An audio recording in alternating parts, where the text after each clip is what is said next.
Alright, good afternoon everyone. It's me, your least favorite Ravenfield modder, making this quick kind of probably video series of generally guns I use alongside Frontlines. Like, things that I think would fit, things I think most people wouldn't consider to fit, but I think do, and then things that look like they should fit, like, perfectly, but just don't. We all know that, I don't make enough weapons for Frontlines. It's something I'm trying to work on now, but, we've still got gaps in capability, and while I'm working on it, I fully expect you all to supplant the weapons with your own, like just download stuff from the workshop, and I fully respect that. I do that too. So this kind of series is just what I would and would not recommend if you're going to do that. Now, quick heads up, I use a lot of mutators, and some people can't run them. I probably couldn't, like, if I still had my old computer. I mean, I have my old computer, it's right next to me, but I use a lot of mutators. The ones I've got out in front of me, I'll put them on screen, but what I have is better bot targeting and AI overhaul by Panchuit, I think the name is. I got the vanilla crosshair, as you can see. I have a headshot multiplier mutator. What the hell are they doing down there? Which I set to 2x because the default 4x is kind of insane, not gonna lie. I have universal camera shake and universal recoil, which kind of leads to the recoil patterns you see on a lot of my guns. I've never turned those off. So I basically balance my guns based on how they function with those two mods on, and they kind of change how recoil actually behaves in game in a pretty substantial manner, like positive and negative, if that makes sense, for recoil control, but also for how recoil behaves. Like, if recoil was the way it was in the, for example, the testing tools in Unity, most guns would be flat out unusable because of how they kick up. And I find a lot of my guns are significantly degraded in usability when these mods are off. Using them both at once, if you don't modify them, can be pretty intense. I forgot, I think it's camera shake. I have it set to light, so it doesn't throw you off too bad.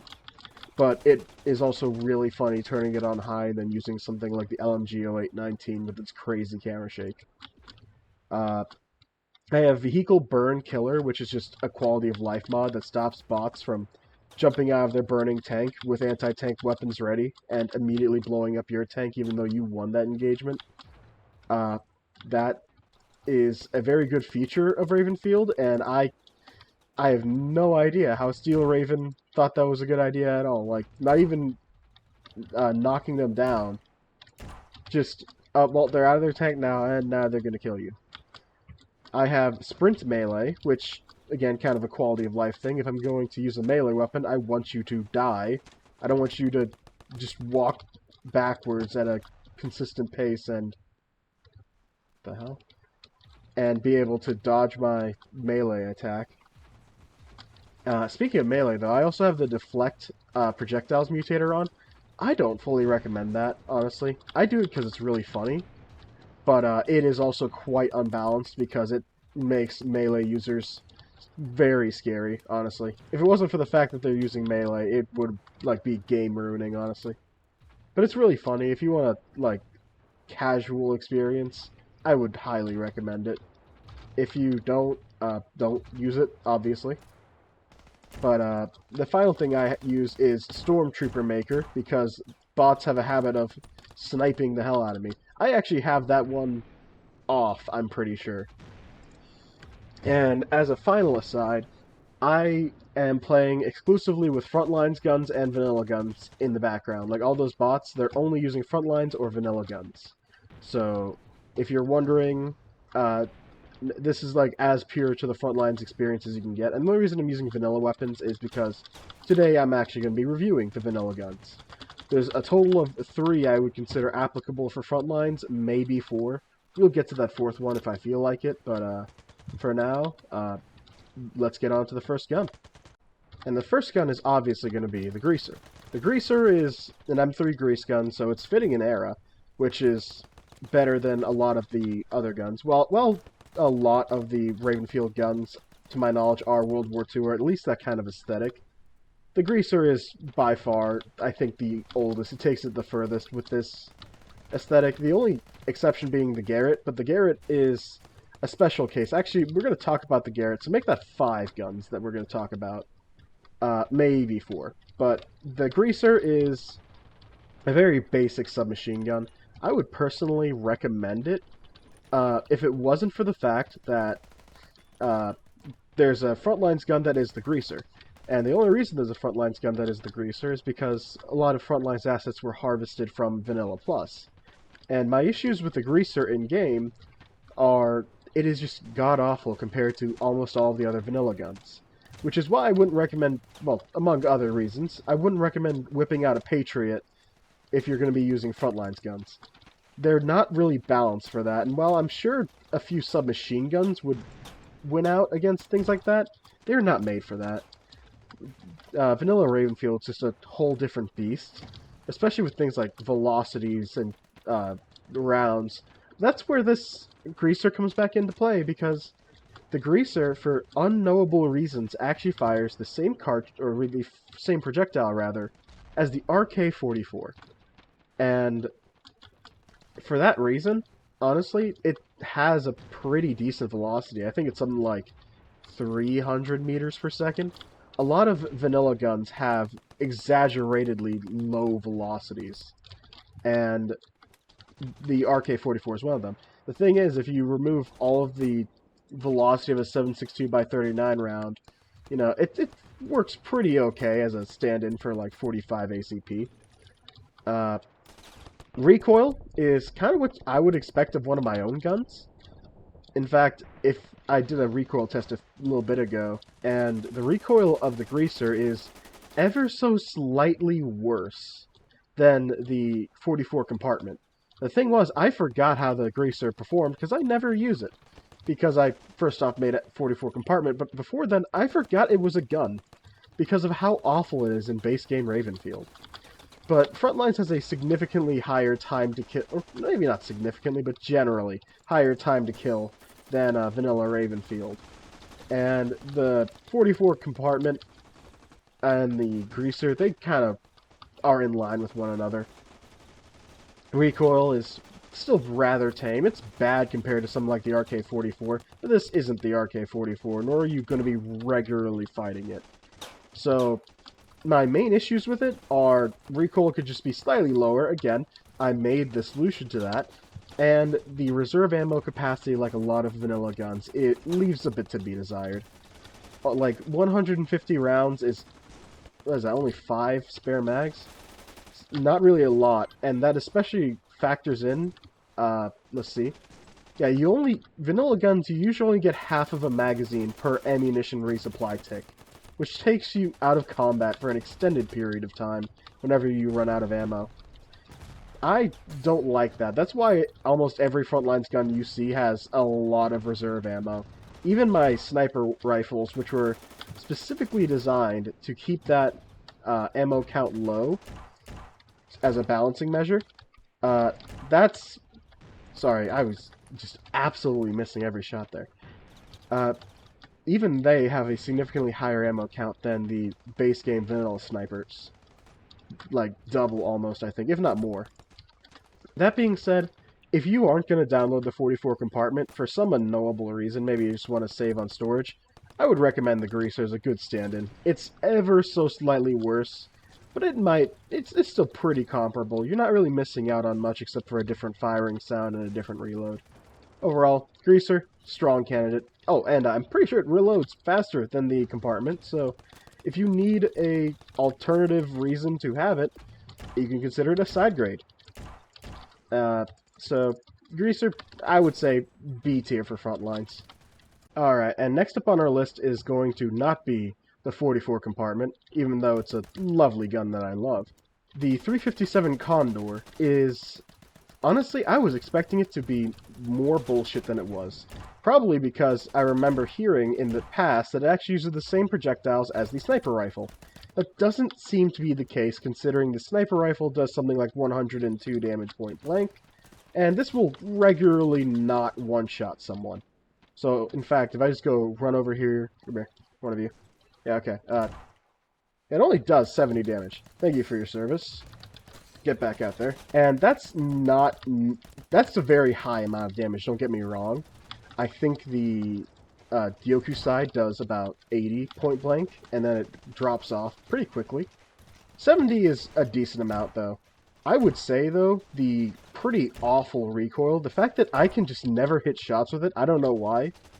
But, like, it is so hard to aim, this thing, for some reason. I don't even know how I missed that shot.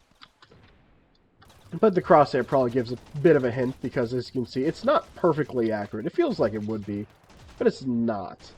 Maybe that's just a skill issue, maybe it's just the sights are weird. Like, how did I even miss that shot? If I had to guess, though, it probably has to do with how the recoil actually works. Because in Ravenfield, there's two portions to recoil, which is the actual kickback and the snap. Snap is a bit of a weird thing, because, as you can see, this gun bounces a lot more than you'd think. If we slow it down, actually, once I fire, my barrel kind of bounces at that end, and I think that's why the Condor feels so hard to aim. Honestly, that's kind of a balancing factor in of itself. Keeps it from being a monstrosity in close range, and artificially limits its full power. Which is great. If I'm not mistaken, this thing used to actually fire the sniper rifle's projectiles. Maybe Steel Raven nerfed it at some point?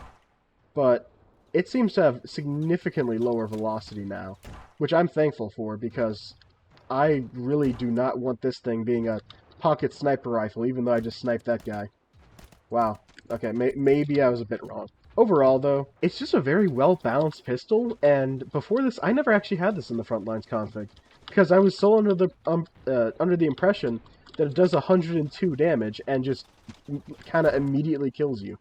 That seems to not be the case. I don't know when it was. Maybe it was never that, and I just got unlucky when fighting it a lot. I will say the instant knockdown is probably a bit unfair, honestly, but I also have the Refulgure, which, actually, now that I think about it, this kind of makes it useless, but I'm no stranger to useless weapons. I just missed that so hard. That is wild.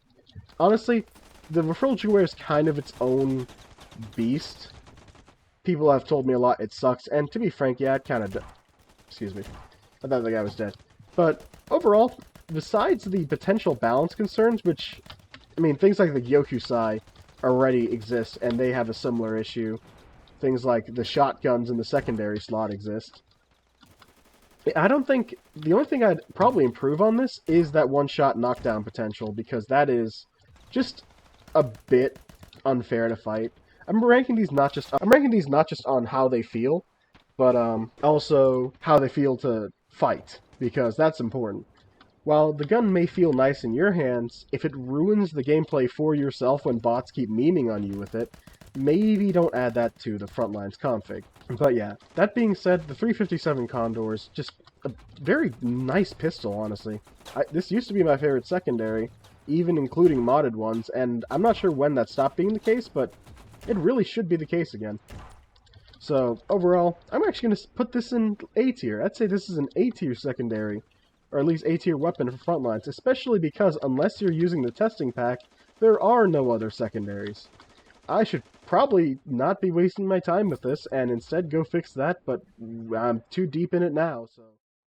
And next up is going to be the Quicksilver submachine gun. This is another weapon that in the base game kind of... Wow, I did not see that guy.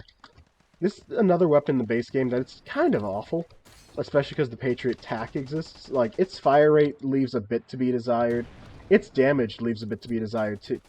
Okay, maybe not. It's got worse recoil than it could, I'm not gonna lie. Especially because it... Well, that's the thing. It feels weak, but it's not really that weak. It's got decent damage. I think point blank, like 25 damage. Actually, we can test it right now. Come here. And it does actually 30 damage on body shot, which is actually better than I thought. Impressive. So 30 damage is actually pretty decent for a frontline submachine gun. Honestly, and this is something I haven't talked about before because it's been implied for all the vanilla models so far, the Quicksilver is one of the better models in Ravenfield. It's nice and stylized. You know, there's some questionable parts, especially that charging hand. Charging handle could be worse, I guess. It's an okay model. And something you probably don't think about a lot is that suppressor. Even though it's like the point of the gun, bots really don't notice you unless you're firing a loud gun or the bullets fly right past their head. Because many a time, I'm engaging a target and with an unsuppressed weapon, they don't notice me until after I fire. But I'm not entirely certain about that. That seems like what's actually happening, but I could just be wrong and kind of gaslighting myself, as I said. I will say, the very quick and snappy reloads are a definite bonus to this gun. A lot of the Frontlines guns, they usually tap out around 3-ish seconds. This feels easily like a 1.5 to 2 second long reload. Like, that is a very quick reload, and for a pretty average ammo capacity of 25, it's not stellar. Like, it's not 30, 35, 40. But then again, you know, like, there are assault rifles that only have 20. Now, one thing that is an absolute issue, and you just saw it when I did that, is the ammo capacity and ammo resupply rate. It is awful on this gun. Every time you are firing a magazine, it is a commitment that you are not getting that ammo back anytime soon. Poor reserve capacity plus a very slow resupply rate as is. So even if you're doing it all right, you know, you are on that timer. My guns are generally designed to keep you alive as long as possible through very generous reserve ammo capacity. Let me try to fight my way out of here. But as I was saying, pretty good damage, all things considered. Very quick, snappy reloads. The Sterling, or sorry, Quicksilver as it's now called, I would say this is probably very much an A-tier addition to your Frontlines configuration. It's basically just a standard frontline submachine gun with poor ammo management, sure, poor reserve ammo capacity, but pretty good damage, and alongside that, very quick reloads, and a suppressor. That's not something you really get with other Frontlines guns. Alright, good afternoon everyone, it's me, your least favorite Ravenfield modder.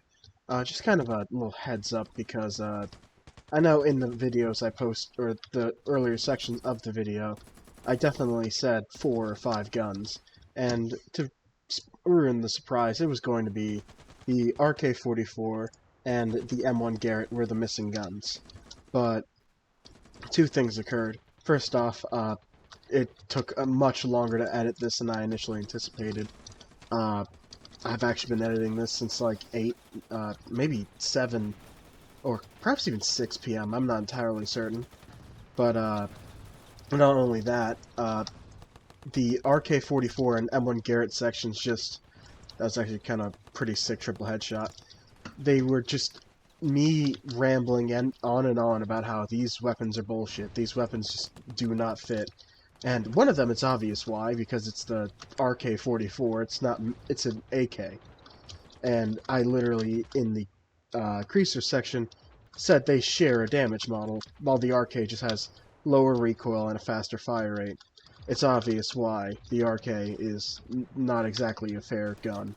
I mainly added it, as I said in the earlier sections of the video, because I was actually thinking of making a Kalashnikov for Frontlines. That part is true. Maybe at some point we'll see. But it ended up being just me saying, you know, like, well, the RK is really not fair, and I would totally not do what the RK does. It was just uninteresting.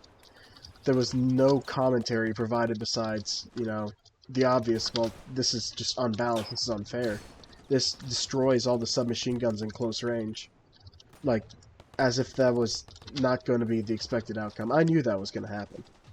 And for the M1 Garrett, I've voiced my concerns about it, but I can very quickly compress. The M1 Garrett just fires the same projectile as the sniper rifle. It does 102 damage point blank to body shots. It kind of just kills you immediately, and it fires fast. The recoil is not fun to it makes it not actually fun to use, but at the same time the damage model makes it not fun to fight. It is a weapon that doesn't feel perfect when you're using it, but it feels just too good when you're fighting it. This is primarily kind of a similar thing the Condor has with its weird recoil, but to a different level. So that entire commentary became, well, you know, if I make a M1 Garand, because I made my MK20, if I made an M1 Garand for Frontlines, I just wouldn't do what, you know, the base game does. again, uninteresting commentary that didn't really add much. That, plus the fact that somehow I managed to say, well, this is bullshit and unbalanced for 6 minutes straight for each without providing anything of actual substance. I'm just gonna let those portions of the video die. Maybe down the line, if I find out there was something interesting in there, I'll make a kind of director's cut for this shit. But probably not. And more than likely, YouTube might have some issues with how many times I've said no words anyways, so we'll see how that goes. That being said, this is going to be the final part of the video. Thank you all for watching. I will try to do this in the future. If you have any suggestions for what you want me to cover next, let me know. Maybe I'll do this for things that aren't just strictly, you know, use these guns with Frontlines as a kind of extra, as a stopgap, until I make a gun that fits that niche or whatever. But, that we'll have to see.